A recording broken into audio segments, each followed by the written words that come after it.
Bismillahirrahmanirrahim. Assalamualaikum warahmatullahi wabarakatuh.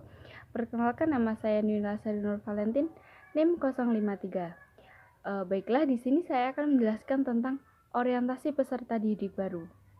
Tugas administrator yaitu memberikan penjelasan mengenai hal-hal yang berkaitan dengan lembaga pendidikan yang akan ditempati oleh peserta didik baru.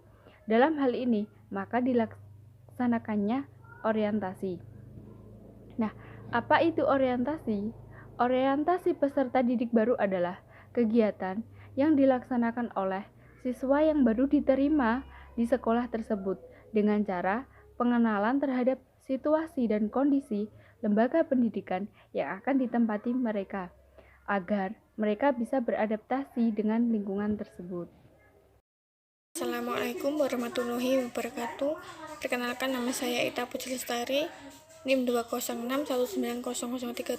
Di sini saya akan presentasi dari mata kuliah manajemen kesiswaan dengan judul makalah orientasi peserta didik baru, alasan dan batasannya.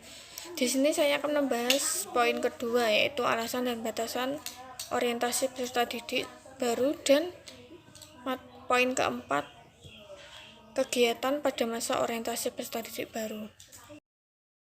Oke, langsung saja ya, kita alasan dan batasan orientasi peserta didik baru. Lingkungan sekolah yang lama telah ditinggalkan dan mereka pasti peserta didik baru telah berganti lingkungan sekolah yang baru dengan situasi dan kondisi yang baru. Para bapak ibu guru yang baru, teman yang baru, dan budaya yang baru. Oleh karena itu, mengapa perlu diadakannya orientasi peserta didik baru? Karena dengan adanya orientasi dan pengenalan budaya, maka para peserta didik baru akan lebih siap menghadapi situasi dan kondisi dengan lingkungan sekolah yang akan mereka tempati selama menempuh pendidikan tersebut. Sedangkan batasan orientasi peserta didik baru ini meliputi batasan pembahasan pada saat pengenalan atau orientasi. Nah, hal ini meliputi lingkungan fisik dan lingkungan sosial. Lingkungan fisik sekolah antara lain sarana dan prasarana sekolah seperti halaman sekolah, gedung sekolah, jalan menuju sekolah atau tiap gedung, arena bermain sekolah, lapangan olahraga, serta fasilitas yang ada di sekolah maupun antar jemput seperti bus atau mobil yang rumahnya jauh dan tidak mempunyai kendaraan umum. Sedangkan lingkungan sosial sekolah antara lain guru atau tenaga pendidik, kepala sekolah, karyawan, dan staf yang ada di sekolah tersebut, dan kakak-kakak kelas serta teman seangkatannya. Apa tujuan diadakannya orientasi? Nah, tujuan diadakannya orientasi yaitu agar peserta didik mampu beradaptasi dengan lingkungannya. Selain itu, peserta didik bisa lebih mengenal luas dan jauh tentang sekolah yang akan ditempatinya. Nah, kemudian apa fungsi dari diadakannya orientasi? Fungsi orientasi ini untuk saling mengenalkan antara peserta didik baru dengan lingkungan sekolah, pengenalan personalia kepada peserta didik baru, dan pengenalan senior kepada adik kelas baru. Di sini saya akan mempresentasikan tentang pendekatan orientasi peserta didik. Pendekatan orientasi peserta didik ada dua. Yang pertama yaitu pendekatan kuantitatif, yaitu pendekatan ini lebih meningkatkan pada segi-segi administratif dan birokrasi lembaga pendidikan.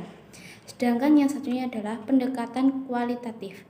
Pendekatan ini lebih memberikan perhatian pada kesejahteraan peserta didik. Selanjutnya yaitu pekan orientasi peserta didik. Pekan orientasi peserta didik adalah kelanjutan dari orientasi sehari-hari. Pertama, masuk sekolah. Jika pada hari-hari pertama masuk sekolah, peserta didik diperkenalkan dengan lingkungan fisik dan lingkungan sosial sekolah secara global, maka pada pekan orientasi studi ini mereka diperkenalkan dengan lingkungan sekolah secara rinci. Adapun lingkungan sekolah yang dikenalkan secara rinci yaitu yang pertama, peraturan dan tata tertib sekolah. Para peserta didik baru perlu diperkenalkan dengan tata tertib sekolah, sebab tata tertib sekolah ini mengatur perilaku peserta didik di sekolah. Selanjutnya yaitu guru dan personalia sekolah.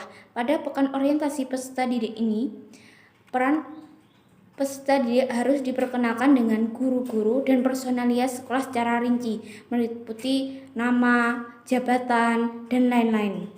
Selanjutnya itu perpustakaan sekolah. Perpustakaan sekolah ini juga harus diperkenalkan kepada peserta didik yang diperkenalkan berkaitan dengan siapa yang mengelola dan apa saja tugas dan tanggung jawab mereka, dan juga berapa koleksi yang dimiliki oleh perpustakaan dan buku apa saja yang dimiliki. Selanjutnya itu laboratorium sekolah. Pemberian informasi mengenai macam-macam laboratorium yang dimiliki oleh sekolah, termasuk sarana dan prasarana pelengkapnya dan atau fasilitas yang dipergunakan. Selanjutnya yaitu kafetarian sekolah atau bisa dikatakan kantin. Kafetarian sekolah merupakan salah satu bentuk layanan khusus di sekolah yang berusaha menyediakan makanan dan minuman yang dibutuhkan peserta didik atau personalia sekolah. Selanjutnya yaitu bengkel sekolah. Bengkel yang dimiliki sekolah perlu juga diperkenalkan kepada peserta didik baru. Tujuan, fungsi, dan pemanfaatan itu perlu diperkenalkan kepada peserta didik baru. Selanjutnya yaitu layanan kesehatan sekolah. Yaitu layanan kesehatan sekolah adalah untuk membantu mengatasi masalah-masalah kesehatan anak dan remaja yang dapat mengganggu pencapaian maksimum dan proses pendidikan dan pembelajaran. Selanjutnya yaitu layanan asrama sekolah. Layanan asrama sekolah adalah tempat yang digunakan oleh peserta didik tinggal selama bersekolah. Asrama sekolah sebagai tempat tinggal peserta didik dengan latar yang berbeda-beda. Oke, pada poin keempat yaitu kegiatan pada masa orientasi peserta didik. Masa orientasi siswa atau MOS memberikan pengalaman tersebut pada sejumlah siswa baru, baik itu calon siswa SMP sederajat maupun SMA sederajat, yang tentunya mulai dari perasaan takut, grogi, sampai kurang percaya diri untuk menghadapi ajang ini, di mana tujuan MOS sebenarnya yaitu memberikan kesempatan pada murid baru untuk beradaptasi.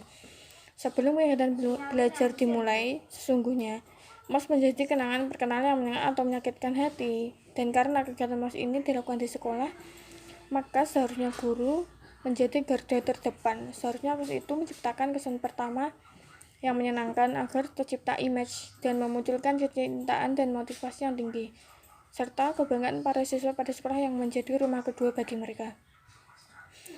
Nah, dengan MOS juga dalam waktu singkat seorang siswa baru dapat mengenal sekolahnya maupun guru-guru dan kakak-kakak tingkatnya. Mereka terus mendatangi sekolah.